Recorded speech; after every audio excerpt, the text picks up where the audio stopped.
Okay mga boss, ito na yung naging laban namin ni Master Jobert Silma na taga Manila. Okay, shout out sa iyo Boss Jobert. Isang followers natin mga boss na taga Manila. Nag-chat sa atin na mga boss at na-encourage din siya na mag-install ng Dama Legend. Okay, mahilig din siya sa larong Dama mga boss. Kaya naglaro kami 4 games Dama Bakbakan. Okay, nag-313 ako mga boss. Game 1, nagpakain siya agad mga boss.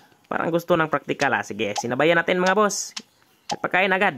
Sige, ito yung gusto ko, magpakain-kain. Yan. Para madali na lang bilangin mga boss ba. Pag 9.5 ko, 5.1 siya. 5.1 ako, 9.5 siya. Nagpakain ako ulit mga boss. Practical ko talaga siya mga boss. Kung matataranta ba. Tingnan nyo mga boss, wala pa siyang bad. So, kaka-install niya pa lang ng Dama Legend. Yan, para makipaglaro sa atin. Sa gustong maglaro mga boss, mag-install lang kayo ng Dama Legend. Search nyo lang sa Play Store, Dama Legend. Pag 215 niya mga boss, nag-313 lang ako. Ganyan. Tapos, abante. Medyo naipit yung position niya dito mga boss. Ganyan no. Tapos nag 11.6 ako. Pag 12.7 niya mga boss, nag 12.8 ako. So pag 4.16 niya mga boss, sinayang ko. Yun. Nagkamali na naman siya mga boss. Dapat umiwas siya. Pero pag umiwas siya, abante lang ako sa 2.6. So matatalo pa rin siya. So nagpatatlo. So nagkamali. Yan. Nagpakain dalawa or nagpatalo na lang. Okay mga boss, panalo tayo. Game 2 naman mga boss. Nag 116 siya. 313 ako. Ganyan. Tapos sinayang ko. Ganyan. Tapos 11.7. Sinayang ko ulit mga boss. Yan. Pag 12.7, 10.5 siya, sinayang ko ulit. Yan. Para mabilis na yung tabla. Pag 116 ko mga boss, 6.1 siya, 5.1 ako, nagpakain siya mga boss. Tapos 4.16 ako, umatras.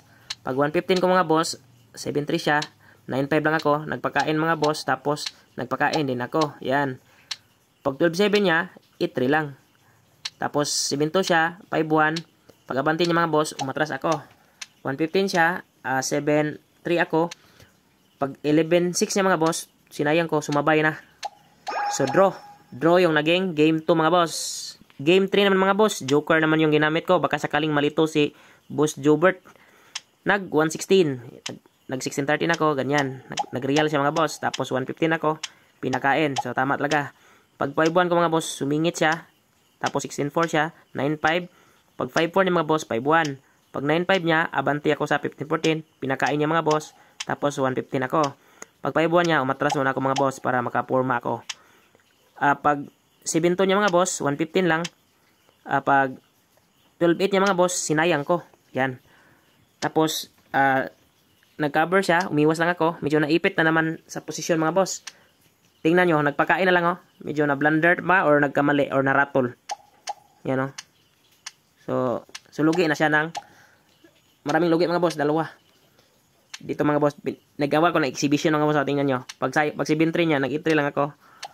Yan, nag-exhibition tayo mga boss. Pero talo pa rin siya. Okay. Panalo tayo mga boss sa game 3. Game 4 naman mga boss. Nag 116 pa rin. Paborito talaga niya yung 116 mga boss. Joker yung ginamit ko. Pag 16-13. Ganyan. Pakain. Tapos 5-1 siya. 5-1 din ako. 115 siya. Pakain. Ganyan. Pag 9-5 niya mga boss, 9-5 din ako. Pag 5-1 niya, 5-4. Pag abante siya mga boss, umatras lang ako. Yan. Pag 314 niya, 314 din ako. Nagpakain mga boss. Yan. Tapos 5-1 ako, 6-1 ako. Pag 8-3 niya mga boss, doon ko na. Nag 116 ako. Pag tira na ng 313 mga boss, diyan na siya nagkaroon ng error. Yan o. Napasok na siya sa pormada mga boss. Ganyan o. So kahit saan tumira. Pag 10-5, 11-7, pakain lang. So makadama ko. So pag nag 14-15 naman siya, madadalawahan. So napilitan siyang mag 6-1. Talo pa rin kahit saan. Pagkain lang mga boss oh. Ganyan oh. Kain ng tatlo. Pagkain niya. So lugi na siya ng isa. Nag-real pa ako. Ganyan oh. Ito yung naging laban ng mga boss sa game 4. Pag sayang niya, dito lang ako. Ganyan. Sinayang ko, nagpakain, tapos pinakain yung dama. So panalo tayo mga boss sa game 4. So ang score is 3-0 and 1 draw. So nice game Boss Jobert Silma ng Maynila. Okay. Salamat boss kasi mayroon na pala tayong mga supporters dyan sa Manila. Okay. Thank you and God bless.